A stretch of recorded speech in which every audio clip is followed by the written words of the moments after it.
Hello everyone, welcome to Byju's exam prep. साथियों, प्रधानमंत्री नरेंद्र मोदी जी के द्वारा एक राजनीतिक रैली में हालिया टिप्पणी जो कि समान नागरिक संहिता के ऊपर देखने को मिली है और दोस्तों इस मुद्दे को फिर से सामने लाकर खड़ा कर दिया है।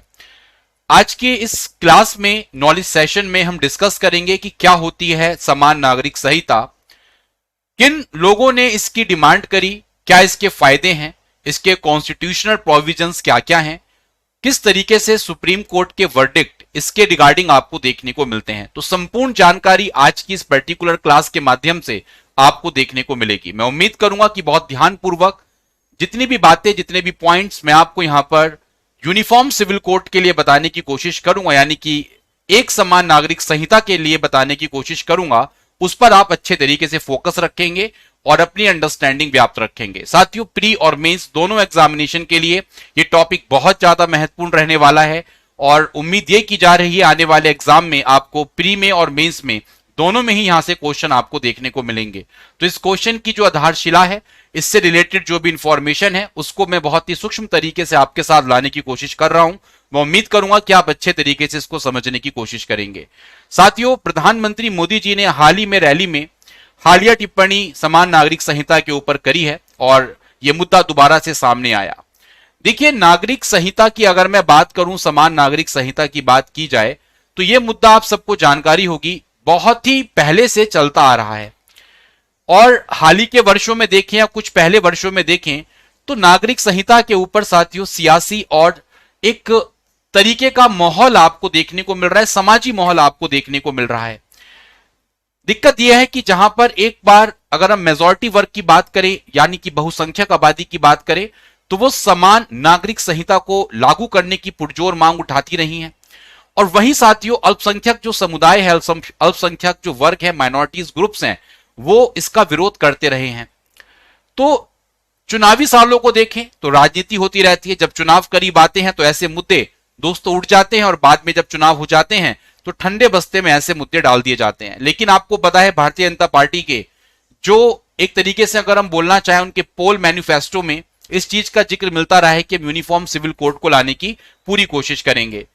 साथियों, इसमें कोई शक नहीं है आज की डेट में कि महिलाओं को हर तरीके से समान अधिकार मिलना चाहिए, लेकिन क्या यह समान अधिकार एक तरीके से रेगिस्तान में नकलिस्तान से कम होगा? नहीं होगा। बहुत बड़ी समस्या यहां पर देखने को मिलती है। तो इस पर्टिकुलर समान नागरिक संहिता को लाने में कदम कदम पर बहुत सारी चुनौतियां आपको देखने को मिलती हैं। यहां पर आप देख सकते हैं, जहां पर एक तरफ अल्पसंख्यक समुदाय नागरिक संहिता को ये कहते हैं कि अनुच्छेद 25 का हनन हो रहा है। साथियों, अनुच्छेद 25 आप जानते हैं हमारे संविधान के आर्टिकल 25 से 28 तक धार्मिक स्वतंत्रता के अधिकारों की बात की जाती है। 25 से 28 आर्टिकल बात करते हैं धार्मिक स्वतंत्रता के अधिकारों की। वहां पर कुछ लोग कहते हैं कि आर्टिकल 14 का अपमान हो रहा है। एक बहुत बड़ी समस्या यूनिफॉर्म सिविल कोड के लिए देखने को मिल रही है। इसके बारे में संपूर्ण चर्चा मैं आपके साथ करूंगा। दूसरी तरफ दोस्तों एक सवाल यह उठता है कि हम सदियों से कहते आए हैं कि अनेकता में एकता है, बहुत सदियों से ये नारे लगते आ रहे हैं दोस्तों, तो कानूनों में एक रूपता में आपत्ति क्यों हो रही है? अगर साथियों हम एक संविधान वाले देश में, क्यों साथियों लोगों के निजी मामलों में भी एक कानून क्या नहीं होना चाहिए? ऐसा है क्या? तो सवाल यह उठकर खड़ा होता है कि जो नागरिक संहिता है उसको लागू करने की कोशिश बहुत ही बेहतरीन तरीके से नहीं हो पाई है। क्या इसके पीछे कहीं अल्पसंख्यकों की चिंता तो नहीं, या साथियों हमारे जो सियासतदां होते हैं वो ये समझते हैं कि धर्म और कानून के अगर हम इसको घालमेल करेंगे तो इससे जो बहुल्य संस्कृति वाले देश हैं वहां पर बेहतर संदेश नहीं जाएगा? तो ये बहुत इंपॉर्टेंट हो गया है यूनिफॉर्म सिविल कोड को पहचानना, इसको समझना। साथियों, इसकी पुरजोर मांग उठने लगी है और इसे अब तक किसी भी हाल में लागू नहीं किया गया। आप सबको पता है कई सारे ऐसे मामले आए हैं जहां पर सर्वोच्च न्यायालय ने दोस्तों समान नागरिक संहिता लागू ना करने पर एक तरीके से नाखुशी जताई। तो इन सभी को हम समझने की कोशिश करेंगे और एक एक पॉइंट को समझने की यहां पर जरूरत को महसूस करेंगे। सबसे पहले बात आती है कि समान नागरिक संहिता क्या है और सबसे इंपॉर्टेंट बात, संविधान में इसका क्या प्रोविजन है, क्या यह संविधान के भाग की पुष्टि करता है, इसके बारे में जानने की कोशिश करेंगे। देखिए साथियों, समान नागरिक संहिता का लक्ष्य सिर्फ एक ही है, इसका क्या लक्ष्य है? इसका लक्ष्य है कि सभी नागरिकों के लिए एक समान कानूनी ढांचा लागू करने की बात की जा रही है। सभी नागरिकों के लिए एक समान कानूनी ढांचा लागू किया जाए। दोस्तों, उनका धर्म कुछ भी हो उससे कोई फर्क नहीं पड़ना चाहिए। धर्म कोई भी हो, कुछ भी हो, उससे कोई फर्क नहीं पड़ेगा, लेकिन हम सभी नागरिकों के लिए एक समान कानूनी ढांचा लागू कर सकें। इस चीज को दोस्तों हम क्या बोल रहे हैं? यूनिफॉर्म सिविल कोड बोल रहे हैं। आज की डेट में मैटर यह आता है साथियों कि अगर हम बात करते हैं विवाह की, मैरिज से संबंधित कोई बात है, या कहीं पर अगर हम तलाक की बात कर रहे हैं या उत्तराधिकार की बात करें, तो ऐसे सभी मामले धर्म आधारित व्यक्तिगत कानूनों पर आधारित होते हैं। यहां पर सब जगह पर पर्सनल लॉ काम करते हैं। आज की डेट में आप चाहे विवाह की बात करें, तलाक की बात करें, उत्तराधिकार की बात करें, हर जगह पर आपको देखने को मिलेगा, या आप विरासत की बात करें, गोद लेने की बात करें, एडॉप्शन की बात करें, इन सब जगह पर हमें क्या देखने को मिलते हैं? पर्सनल लॉ देखने को मिलते हैं धर्म के आधार पर। तो यहां पर यूसीसी के माध्यम से इन सभी चीजों में, चाहे हम बात करें विवाह की, चाहे तलाक की, चाहे गोद लेने की, चाहे विरासत की, चाहे उत्तराधिकार की, किसी भी चीज की अगर हम बात कर रहे हैं, तो व्यक्तिगत मामलों का जो नियंत्रित करने वाले कानून है उसमें हम सामान्य सेट लागू करना चाहते हैं। कोई भी धर्म हो, सबके लिए विवाह संबंधी कानून, तलाक संबंधी कानून, उत्तराधिकार संबंधी कानून, गोद लेने संबंधी कानून, विरासत के कानून सब जगह पर क्या होने चाहिए? सेम होने चाहिए, समान होने चाहिए। और यही दोस्तों समान नागरिक संहिता इस उद्देश्य को पूरा करने की कोशिश कर रही है। दोस्तों, अगर हम समान नागरिक संहिता की बात करें तो इसकी चर्चा आपको मैं बताना चाहूंगा, इसकी चर्चा आप लोगों को कहां देखने को मिलती है? इसकी चर्चा आप लोगों को आर्टिकल 44 में देखने को मिलती है। हमारे संविधान का जो अनुच्छेद 44 है, ये कहां पे आता है? भाग 4 में साथियों, आर्टिकल 36 से 51 तक हम पढ़ते हैं directive principle of state policy, DPSP. DPSP में एक लिबरल इंटेलेक्चुअल सोच पर आधारित आर्टिकल है 44, जो चर्चा करता है यूनिफॉर्म सिविल कोड की। और इसमें साफ साफ कहा गया है कि राज्य, देखो यहां पर गाइडलाइंस प्रोवाइड की गई हैं। डीपीएसपी बेसिकली गाइडलाइंस हैं, दिशा निर्देश दिए गए हैं स्टेट को। तो यहां पर यह कहा गया है कि राज्य पूरे भारत में, किसमें? पूरे भारत में नागरिकों के लिए, किसके लिए? नागरिकों के लिए एक समान नागरिक संहिता सुनिश्चित करेगा। क्या करेगा? एक समान नागरिक संहिता को सुनिश्चित करेगा। ये कौन बोलता है? आपका आर्टिकल 44 बोलता है। लेकिन साथियों, ये गाइडलाइंस हैं। अगर ये फंडामेंटल राइट्स के अंतर्गत ये बात लिखी होती तो इसको आप इंप्लीमेंट करवाने के लिए कोर्ट जा सकते थे। लेकिन डीपीएसपी में ही एक आर्टिकल और है, आर्टिकल 37। यहां पर ये कहा गया है कि डीपीएसपी के जो मैटर्स हैं उनको आप कोर्ट में एनफोर्स नहीं करवा सकते, वो न्यायालय में परिवर्तनीय नहीं है। यानी कि यहां पर आप इनको पूरा करवाने के लिए कोर्ट नहीं जा सकते, लेकिन इसके ऊपर न्यायालय का जो ओपिनियन है, न्यायालय की जो बात है, वो यहां पर सुनी जा सकती है, इसको लाया जा सकता है। बात समझ में आ रही है? और चुनावी, अगर हम भाजपा के चुनावी वादों की बात करें तो समान नागरिक संहिता लागू करना इनका चुनावी वादा रहा है भाजपा का हमेशा से। तो यहां पर आर्टिकल 44 की इंपॉर्टेंस बहुत ज्यादा देखने को मिलती है, याद रखें। तो इस संबंध में कुछ मैं आपको हिस्टोरिक बैकग्राउंड बताने की कोशिश करूंगा यूनिफॉर्म सिविल कोड की, कि क्या हिस्टोरिकल बैकग्राउंड देखने को मिलती है, किस तरीके से यहां पर यूनिफॉर्म सिविल कोड के लिए ये क्यों विभिन्न धर्मों और जातियों में क्यों बिखरा हुआ है, इसकी कोशिश करता हूं बताने की। आप सब लोग ध्यानपूर्वक सुनेंगे। दोस्तों, यूनिफॉर्म सिविल कोड, एक समान नागरिक संहिता को हम अगर ट्रैक करना चाहें तो संविधान का जब निर्माण हो रहा था तो वहां पर आपको पता था डिबेट चला करती थी, हर मुद्दे पर डिबेट चला करती थी। तो संविधान सभा के कुछ मेंबर्स ये कहा करते थे, जिसमें डॉक्टर भीमराव अंबेडकर हुआ करते थे, उनका यह मानना था कि अगर हम एक समान नागरिक संहिता को लाते हैं तो कहीं ना कहीं संविधान के अंतर्गत, लोगों के अंतर्गत, समाज के अंतर्गत हम एक लैंगिक समानता यानी कि जेंडर इक्वालिटी के साथ साथ साथियों सेकुलरिज्म यानी कि पंथ निरपेक्षता की बात करते हैं कि हमारे यहां पर कोई धर्म नहीं है। याद रखिएगा, भारत में आपको बताइए हमारे यहां देश का कोई धर्म नहीं है, हम सभी धर्मों के प्रति समान भाव रखते हैं। इसके अलावा दोस्तों कहीं ना कहीं नेशनल इंटीग्रेशन, राष्ट्रीय एकीकरण, साथियों, जब हमारे संविधान निर्माता इतनी बड़ी बात सोच रहे थे और उनका मानना था कि यूनिफॉर्म सिविल कोड के माध्यम से कम हम लिंग, आपकी लैंगिक समानता, सेकुलरिज्म और राष्ट्रीय एकता को बढ़ावा देने की कोशिश करेंगे। एक तरफ तो डॉक्टर भीमराव अंबेडकर और कुछ मेंबर्स का यह मानना था, वहीं पर कुछ लोग आपके, जिसमें सबसे इंपॉर्टेंट नाम आपको ध्यान रखना पड़ेगा, नजरुद्दीन अहमद साहब का।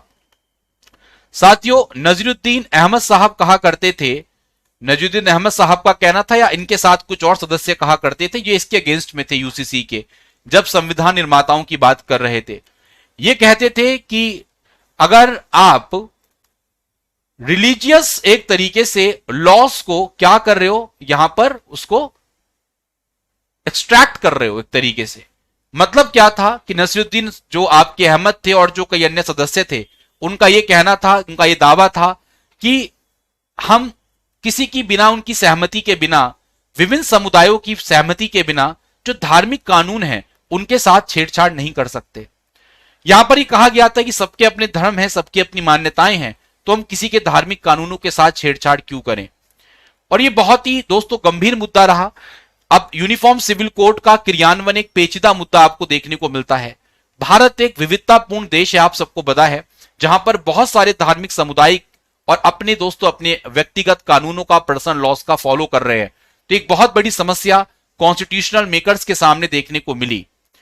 जैसे दोस्तों, अगर मैं उदाहरण के तौर पर आपको बताऊं तो अधिकांश धर्म के जो सक्सेशन के लॉज हैं, सक्सेशन का मतलब होता है उत्तराधिकार के नियम की अगर मैं आपसे चर्चा करूं तो सक्सेशन के लॉज में अधिकतर कानून हमारे यहां पर अंतरराज्यीय व्यक्ति के पुरुष बच्चों की ओर झुके हुए हैं। ज्यादातर जो सक्सेशन लॉज हैं वो मेल चिल्ड्रन की तरफ आपके दोस्तों इंप्लीमेंट किए गए हैं। वहीं पर अगर मैं आप लोगों से मुस्लिम वुमेन की बात करता हूं तो आप सबको पता होगा, मुस्लिम वुमेन के लिए कानूनी विवाह योग्य उम्र दोस्तों दूसरों से अलग मानी गई है, दूसरे धर्मों से अलग है। कुछ धार्मिक और प्रथागत ऐसे आपके व्यक्तिगत कानून हैं जहां पर बहुविवाह और बहुपतित्व की अनुमति देते हैं। आप सबको पता है, यहां पर आपको कई सारे कस्टमरी पर्सनल लॉज ऐसे हैं जो परमिट करते हैं पॉलीगैमी को, एक से ज्यादा शादी को, पॉलीएंड्री एक से ज्यादा हस्बैंड रखने की बात कर रहे हैं। एक वर्ड होता है पॉलीगैमी, एक से ज्यादा शादी, जिसको शुद्ध हिंदी में बोलते हैं आप लोग क्या, बहुविवाह। और एक वर्ड होता है पॉलीएंड्री, पॉलीएंड्री का मतलब होता है बहुपतित्व। ऐसी भावनाएं दोस्तों हमारे देश में देखने को मिल रही हैं। इसी के आधार पर अगर आप डिवोर्स को देखेंगे तो भारत में अलग अलग धर्मों के, अगर मुस्लिम धर्म की ही बात करें या हिंदू धर्म से कंपेयर करें, तो यहां पर डिवोर्स और जो एलिमनी होती है आप लोगों की, यानी कि तलाक और जो गुजारा भत्ता होता है, वो मुस्लिम समाज में बहुत अलग है। विभिन्न धार्मिक कानूनों में अलग अलग कानून डिवोर्स और एलिमनी के ऊपर बनाए गए हैं। तो एक बहुत बड़ी समस्या है, एक हिस्टोरिकल बैकग्राउंड आपको देखने को मिल रही है। यहां पर आर्टिकल्स आप सब लोगों के सामने हैं कि कौन से आर्टिकल हैं चर्चा में, तो आर्टिकल 44 सबसे ज्यादा इंपॉर्टेंट इसकी चर्चा करता है। साथियों, क्या हमारे राज्य व केंद्र शासित प्रदेश ने इसको अपनाने के लिए कुछ किया? यस। साथियों याद रखिएगा, बहुत सारे बीजेपी रूल्ड स्टेट्स, जिसमें अगर मैं बात करूं आपसे गुजरात की, मध्य प्रदेश की, असम, इन्होंने बहुत ही यहां पर विलिंगनेस दिखाई है कि हम अपने राज्य में यूनिफॉर्म सिविल कोड क्या करेंगे, इंप्लीमेंट करेंगे, लेकिन अभी तक आधिकारिक रूप से किसी भी राज्य में इसको अपनाया नहीं गया। बात समझ में आ रही है? लेकिन साथियों, आप सबको यूनिफॉर्म सिविल कोड का संस्करण गोवा में आपको देखने को मिलेगा। गोवा राज्य आपका ऐसा है जो बेसिकली पुर्तगीज सिविल कोड है आप लोगों के, जो कि 1867 के हैं, यानी कि 1867 के पुर्तगाली नागरिक संहिता, उसका दोस्तों गोवा क्या करता है, पालन करता है। यहां पर कोई भी व्यक्ति गोवा के अंतर्गत किसी भी धर्म का हो, वो सेम लॉ फॉलो करेंगे, चाहे वो विवाह संबंधी हो, चाहे वो तलाक संबंधी हो, चाहे वो उत्तराधिकार संबंधी कानून हो, वो गोवा में सभी के लिए समान है। ये बात ध्यान रखेंगे। क्लियर है बात? नहीं क्लियर है दोस्तों? हाँ जी, ये आप सबको पता होगा, जब 1962 में आप सबको जानकारी होगी, ध्यान रखेंगे, गोवा, दमन एंड दीव एक आप लोगों का एडमिनिस्ट्रेशन एक्ट आया था, वेरी वेरी इंपॉर्टेंट। यह आया था आपका 1962 में। 1962 में गोवा, दमन और दीव प्रशासन अधिनियम आया था, जो दोस्तों पास किया गया था कब? जब गोवा ने ज्वाइन किया था हमारे देश को एज एन टेरिटरी के रूप में 1961 में, तब यहां पर याद रखें गोवा को नागरिक संहिता लागू करने की अनुमति दी गई थी। और गोवा में आज भी, हमारे भारत में गोवा एकमात्र राज्य, यहां पर यूनिफॉर्म सिविल कोड आपको देखने को मिलता है। अब बात करते हैं इसको थोड़ा सा, मैंने आपको काफी मैटर्स बता दिए, आपको बताया कि भारत में चुनावी रैली के दौरान यह मुद्दा उठा। लेकिन साथियों एक बात ध्यान रखिएगा, यह मुद्दा स्टार्ट कहां से होता है, समान नागरिक संहिता पर हालिया बवाल कैसे शुरू हुआ, इसको थोड़ा समझने की कोशिश करते हैं। देखिए हुआ क्या, यूसीसी को इंप्लीमेंट करने की डिमांड कई बार या बहुत बार से हमारे देश में चल रही है। और साथियों 1985 का एक केस आप सबको पता है, जो केस आप लोगों का शाह बानो का मामला कहलाता है, सब लोगों को जानकारी होगी। शाह बानो मामले की सुनवाई के दौरान सुप्रीम कोर्ट ने यह फैसला सुनाया था कि मुस्लिम महिला जो शाह बानो थी, जिसे उसके पति ने तलाक दे दिया था, उसको वित्तीय सहायता दी जाएगी। क्या दी जाएगी? वित्तीय सहायता दी जाएगी। और साथियों ये जो प्रतिक्रिया थी कि वित्तीय सहायता देने की बात की गई थी, यह मुस्लिम पर्सनल लॉ के क्या थी? खिलाफ थी। मुस्लिम पर्सनल लॉ इस चीज की इजाजत नहीं देते हैं। बात समझ में आई? अब यह ऐसा मुद्दा था कि राजीव गांधी सरकार जब सत्ते में आई तो इसको पलट दिया गया था, याद रखिए। और इनका कहना था कि हम रिलीजियस कंजर्वेटिव्स को, यानी कि जो धार्मिक रूढ़िवादी हैं, उनको परेशान किसी भी तरीके से नहीं करना चाहते। तो शाह बानो मामले में इस तरीके की नींव देखने को मिली। और हाल ही में साथियों प्रधानमंत्री मोदी जी की भोपाल में जो रैली हुई, और इसमें इस मुद्दे को लागू करने का आह्वान किया गया, और इस मुद्दे को फिर दोबारा से मुद्दा सामने आ रहा है। यूनिफॉर्म सिविल कोड के रेस्पेक्ट में बहुत सारे लोग अपने तर्क यहां पर देते हैं। जैसे बहुत सारे लोग ये कहते हैं कि यूसीसी का क्यों जरूरी है, इसका फेवर क्या है। तो कई लोग ये मानते हैं कि ये हमारे देश की नेशनल इंटीग्रिटी, हमारे देश की एक राष्ट्रीय अखंडता और इक्वालिटी को प्रमोट करेगा। ये क्या बोलते हैं कुछ लोग कि हमारे देश की राष्ट्रीय अखंडता और इक्वालिटी को क्या करेगा? प्रमोट करेगा। क्या करेगा साथियों? इक्वालिटी को प्रमोट करेगा। और इक्वालिटी खासकर किस चीज में? जेंडर बेस और रिलीजियस बेस। क्योंकि आपको पता है कुछ लॉज में महिलाओं की कंडीशन सही नहीं है, तो जेंडर, लिंग आधारित समानताएं और धर्म आधारित समानताएं के प्रमोट करने का कार्य यूसीसी करेगा। कुछ दोस्तों यहां पर सपोर्टर्स ये आर्ग्यू करते हैं कि धर्म पर आधारित जो व्यक्तिगत कानून है, रिलीजियस बेस्ड जो पर्सनल लॉज हैं, उसमें बहुत सारी भेदभावपूर्ण प्रथाओं को जन्म दिया गया है।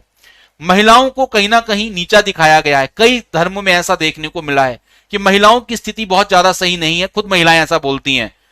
तो ऐसी भेदभावपूर्ण प्रथाओं को जन्म देने की जो नीतियां हैं, अगर यूसीसी आ जाएगा तो ये यूसीसी दोस्तों इसको समाप्त करेगा, नहीं करेगा? बिल्कुल करेगा। ऐसी डिस्क्रिमिनेटरी जो प्रैक्टिसेस देश में चल रही हैं, उसको यूसीसी क्या करेगा? खत्म करेगा। इसके अलावा कुछ और आर्ग्यूमेंट्स यहां पर देखने को मिलते हैं कि अगर हमारे देश में जो प्रिंसिपल्स हैं सेक्युलरिज्म के, यानी कि हमारा प्रियम्बल, हमारे संविधान का प्रियम्बल, हमारे संविधान की प्रस्तावना सेक्युलरिज्म को, सेक्युलर नेचर को क्या करती है? प्रमोट करती है। और अगर हम सेक्युलर नेचर को अपने संविधान में क्या कर रहे हैं? नींव दे रहे हैं, वो भी प्रियम्बल में, तो क्यों ना हमारे देश का जो सेक्युलरिज्म का सिद्धांत है वो यूसीसी के माध्यम से कहीं ना कहीं पूर्ण होता हुआ दिखेगा, नहीं दिखेगा? अगर हम सबके लिए एक समान कानून बना देंगे, सबके अलग अलग कानून नहीं होंगे, तो इसका मतलब हमारे देश में सभी धर्मों के प्रति सेम भाव की दृष्टि से सबको देखा जा रहा है। बात समझ में नहीं समझ में आई साथियों? इसके अलावा कुछ कानूनी विशेषज्ञ ये भी कहते हैं इसके तर्क में कि अगर यूनिफॉर्म सिविल कोड प्रॉपर तरीके से क्रियान्वित हुआ तो इससे जो सक्सेशन के मैटर्स हैं, यानी कि उत्तराधिकार के जो नियम हैं, किसके नियम हैं? उत्तराधिकार के जो नियम हैं, और इसी के साथ साथ जो तलाक के मामले हैं, ये क्या हो जाएंगे आपके, इसमें जो कानून है वो आपके आसान हो जाएंगे। ठीक है। और कई पुरानी चलती हुई जो आपकी प्रैक्टिसेस हैं, रिलीजियस प्रैक्टिसेस हैं, रिलीजियस पर्सनल लॉज हैं, वो आप लोगों के क्या हो जाएंगे? पूरी तरीके से समाप्त होते हुए आप लोगों को दिखेंगे। वहीं पर कुछ लोग इसका विरोध कर रहे हैं, तो वो क्या बोलते हैं? कुछ लोग जो इसका विरोध कर रहे हैं वो ये कहते हैं कि यूनिफॉर्म सिविल कोड एक तरीके से हम लोगों की या अल्पसंख्यक लोगों की धार्मिक स्वतंत्रता का उल्लंघन करता है। क्या करता है? धार्मिक स्वतंत्रता का उल्लंघन करता है। याद रखें। और इससे क्या होगा? इसके आने से जो धार्मिक प्रथाएं हैं उनको यहां पर टकराव होने की संभावना देखने को मिलती है। बात समझ रहे हैं? क्लैश हो सकते हैं, जो आपकी रिलीजियस प्रैक्टिसेस हैं उसमें आपको क्लैशेस देखने को मिल सकते हैं। देखिए साथियों, भारत एक विभिन्न संस्कृतियों वाला एक देश है, विविध राष्ट्र है, और विभिन्न समुदाय अपने अपने रीति रिवाजों और प्रथाओं को बनाए रखते हैं, बिल्कुल उनको अधिकार होना चाहिए। और अल्पसंख्यक समुदाय पर उनकी सहमति के बिना कोई कानून लागू नहीं किया जाना चाहिए, ऐसा जो अगेंस्ट में है वो इस चीज को बोलने की कोशिश करते हैं कि भारत विभिन्न संस्कृतियों वाला देश है और विभिन्न समुदायों के अपने विशिष्ट रीति रिवाज हैं, तो ये सब अपने जो अल्पसंख्यक समुदाय उनकी सहमति के बिना यहां पर कोई भी कानून ऐसा है जो लागू नहीं किया जाना चाहिए, ये बात ध्यान रखेंगे। यूसीसी के रेफरेंस में कुछ सुप्रीम कोर्ट जजमेंट्स बहुत इंपॉर्टेंट हैं। जैसे साथियों, आपको मैंने अभी एक केस बताया शाहबानो का, दूसरा केस एक बड़ा फेमस केस है जिसको बोलते हैं सरला मुदगल केस। यह भी केस यूनिफॉर्म सिविल कोड के लिए बहुत इंपॉर्टेंट है। देखिए यहां पर क्या था, हिंदू पति ने अपनी पत्नी को तलाक दिए ही बिना क्या किया, इस्लाम कबूल कर लिया और दूसरी शादी कर ली। अब दूसरी शादी की कानूनी मान्यता पर सवाल उठने लग गए, तो सुप्रीम कोर्ट ने यहां पर जजमेंट ये दिया कि हिंदू मैरिज एक्ट का इन्होंने हवाला दिया। याद रखेंगे किसका हवाला दिया, Hindu marriage act, personal law हो गया 1955। इसके तहत हुई हुई जो शादी हैं वो रद्द तभी मानी जाएंगी जब कानून के तहत उसे खत्म किया गया हो। यानी कि इसके तहत अगर कोई शादी तब रद्द मानी जाती है जब कानून के तहत उसे क्या किया गया हो, खत्म किया गया हो। ऐसा किए बिना धर्म परिवर्तन पर हुई जो शादी है वो आपकी इंडियन पीनल कोड भारतीय दंड संहिता की धारा 494 सब क्लॉज 5 के अंतर्गत अपराध मानी जाएगी। याद रखिए, और ये मामला आप लोगों का 1995 का मेरे ख्याल से मामला है, आप लोगों का एक बार चेक कर लेना। 1995 का मामला सरला मुदगल केस का आपको देखने को मिलेगा। बहुत इंपॉर्टेंट मुद्दा है, मेरे ख्याल से आपको बात बिल्कुल क्लियर हो रही होगी, नहीं हो रही होगी, एक बार बता दीजिएगा। सबको पॉइंट्स क्लियर, जितनी बातें मैं आपको बता रहा हूं मैं उम्मीद करता हूं कि आप लोगों के जहन में बैठ रहे होंगे। बहुत इंपॉर्टेंट है साथियों ये मामले जो मैं आपको बताने की कोशिश कर रहा हूं। एक बार सब लोग बता दीजिएगा, सबको चीजें क्लियर हो रही नहीं हो रही, यस और नो बताएं सब लोग, एवरीवन। हाँ जी साथियों, अभी और मुद्दों पर चर्चा करूंगा मैं, और चीजें आपके साथ यहां पर एक्सप्लेन करने की कोशिश करूंगा जो आप लोगों को बेहतरीन यहां पर पेशकश करेंगी चीजों की। यहां तक क्लियर है बातें, एक बार बता दीजिएगा सो दैट मैं आगे बढ़ सकूं आप लोगों को।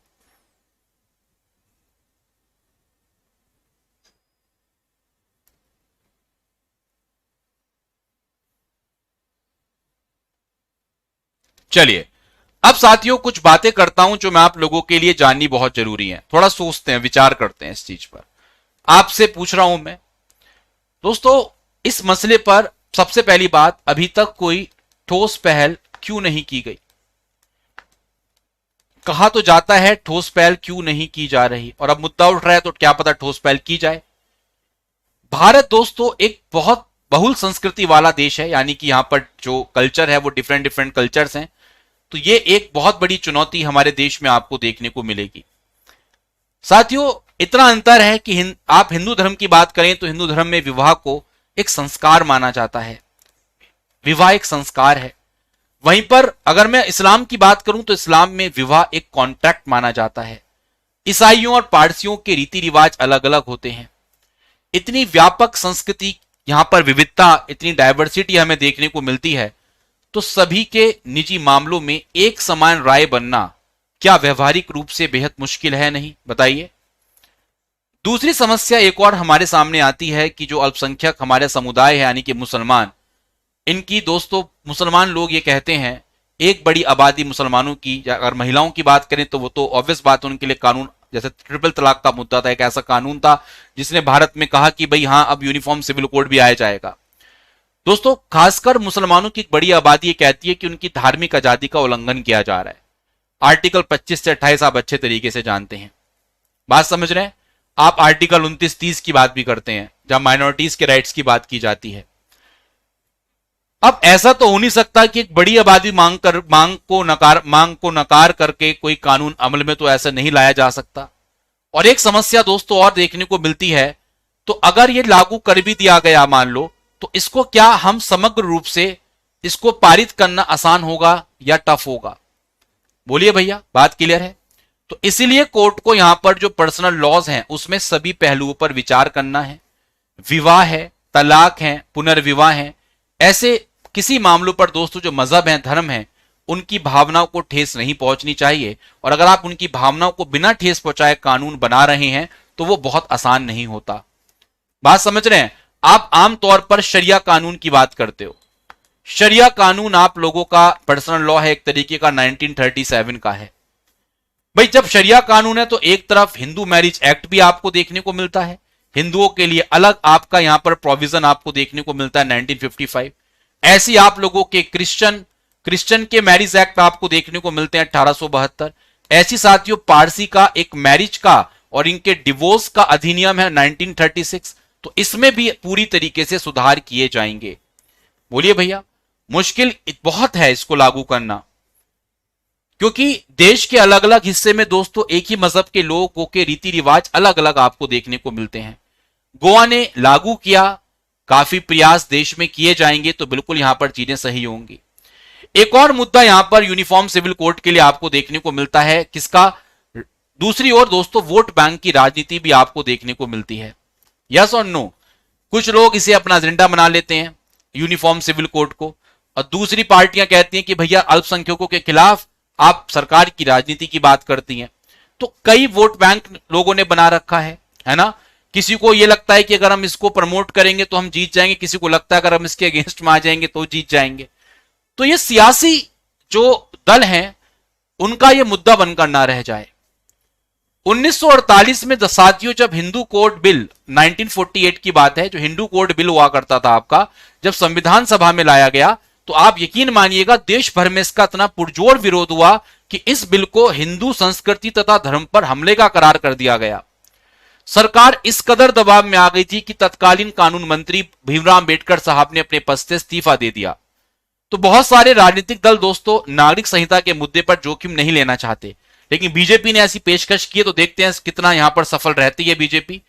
भारतीय संविधान सभा, भारतीय जो हमारा संविधान है दोस्तों, वो भारत में किसकी बात करता है? वो विधि के शासन की स्थापना की बात करता है। करता है नहीं करता कि विधि के शासन की स्थापना की जाए। बात समझ रहे नहीं समझ रहे? और ऐसे में साथियों अगर आपराधिक मामलों में जब भी समुदाय के लिए कानून का पालन होता है तो सिविल मामलों में अलग कानून पर सवाल उठना बिल्कुल लाजमी है। भाई जब आप क्रिमिनल लॉ सबके लिए सेम है, अगर हिंदू ने किसी का मर्डर किया या मुस्लिम ने किसी का मर्डर किया तो क्रिमिनल लॉ सबके लिए सेम है नहीं, तो वाई सिविल लॉ सेम क्यों नहीं है? सवाल यह है। तो निजी कानूनों में सुधार होना चाहिए, अभी फिलहाल इसका अभाव है ना दोस्तों। अभी देश में अगर करंट सिनेरियो बताऊं तो ना महिलाओं की हालत अच्छी हो पा रही है, ना उन्हें सम्मानपूर्ण जीवन जीने का अधिकार मिल पा रहा है। ठीक है, और खासकर यहां पर ये मुस्लिम महिलाओं का बोलना होता है। मुस्लिम महिला कहती हैं, जो उनके रिप्रेजेंटेटिव हैं, कहती है कि जो बहु विवाह और हलाला जैसी प्रथाएं हैं उनका विरोध करती देखने को मिलती है। महिलाओं को काफी आजादी देखने को मिलती है मुस्लिम। ठीक है, बात समझ में आ रही नहीं समझ में आ रही? सब लोगों को क्लियर है बात? तो ये समझना होगा कि हर भारतीय पर एक समान कानून लागू होगा तो क्या सियासी दल वोट बैंक वाली सियासत भी नहीं कर सकेंगे और भावनाओं को भड़काकर वोट मांगने की रियायत पर भी लगाम लग सकेगा अगर ये लागू होता है तो? बात समझ में आ रही नहीं समझ में आ रही? लेकिन साथियों विधि आयोग की एक सलाह आई थी। विधि आयोग का कहना था, जो हमारा लॉ कमीशन है, इन्होंने सलाह और अल्पसंख्यकों की चिंता पर भी इन्होंने कहा गौर करना चाहिए। जब संविधान में जिक्र होने के बावजूद विधि आयोग जैसी संस्थाएं दोस्तों समान नागरिक संहिता को जरूरी नहीं मानती हैं, आपको पता होगा विधि आयोग की रिपोर्ट आई थी, तो देश की विविधता को महफूज रखना, उसको सुरक्षित रखना बहुत जरूरी है। बात समझ रहे हैं? मुस्लिम के पर्सनल लॉ दोस्तों 1400 साल के करीब दोस्तों पुराना है। एक लंबा इतिहास मुस्लिम्स का देखने को मिलता है, उनकी आस्था का हिसाब है भाई। तो इसे एक झटके में तो आप यूनिफॉर्म सिविल कोड के माध्यम से समाप्त नहीं कर सकते, याद रखिएगा। ठीक है, भारत के सभी निजी कानून आस्था पर आधारित हैं, सबकी आस्था है धर्मों की, और उसमें सुधार तब तक नहीं हो पाएगा जब तक तब्दीली की आवाज धर्म विशेष के अंदर से नहीं आ जाती। ये बात ध्यान रखिएगा। बात समझ में आ रही नहीं समझ में आ रही? देखिए, जब राजा राम मोहन राय की बात करते हैं हम, सती प्रथा के खिलाफ उन्होंने आवाज उठाई, आप सबको पता होगा, उसका उन्मूलन करने में कामयाब रहे, क्योंकि उन्हें अपने धर्म के अंदर की कुरीतियों की फिक्र थी, अपने धर्म के अंदर क्या दिक्कत हो रही है उसकी फिक्र थी। दैट्स वाई दोस्तों आज राजा राम मोहन राय की आपकी सती प्रथा के खिलाफ आवाज उठाई, इसको समाप्त किया। तो मैं उम्मीद करता हूं यूनिफॉर्म सिविल कोड्स के जितने मैटर्स हैं, करंट मैटर रैली से उठ के आया, ये क्या होता है ये आपको समझ में आया, कौन कौन इसके पक्ष में क्या क्या तर्क देते हैं, इसके विपक्ष में क्या क्या तर्क देते हैं, ये आपको समझ में आया। और खासकर अगर आप यूनिफॉर्म सिविल कोड को टैग कर रहे हैं तो कई सारे आर्टिकल्स का हवाला दे सकते हैं, आर्टिकल 44, आर्टिकल 37, आप राइट टू इक्वालिटी, समानता के अधिकारों को भी यहां पे टैग कर सकते हैं अपने आंसर राइटिंग में। इसी के साथ साथ आप दोस्तों जो हमारे फ्रीडम ऑफ रिलीजन के आर्टिकल्स हैं, आप इनको भी अपने टैग कर सकते हैं बड़े प्यार से। और इसी के साथ साथ आप कॉन्करेंट लिस्ट का भी हवाला दे सकते हैं। समवर्ती सूची में दोस्तों यहां पर कानून बनाने के अधिकारों की हम बात कर सकते हैं। इसी के साथ साथ आप हिंदू मैरिज एक्ट के बारे में चर्चा कर सकते हैं, ठीक है, और जो मुसलमानों के जो पर्सनल लॉज हैं उनकी चर्चा यहां पर कर सकते हैं। मेरा मकसद यहां पर आपको समझाना था कि किस तरीके से यूनिफॉर्म सिविल कोड क्या है, इसकी अवधारणा क्या है, इसके पीछे के इसके आगे के तर्क क्या है। मैं उम्मीद करता हूं कि आप लोगों को बेहतरीन तरीके से समझ में आ गए होंगे, कोई दिक्कत आपको यहां पर नहीं हो रही होगी। यस और नो बता दीजिएगा मेरे को एक बार। तो दोस्तों मैं उम्मीद करता हूं ऐसी नॉलेजेबल सेशन के लिए बने रहें बायजूस एग्जाम प्रेप के साथ। धन्यवाद, thank you so much guys, thank you.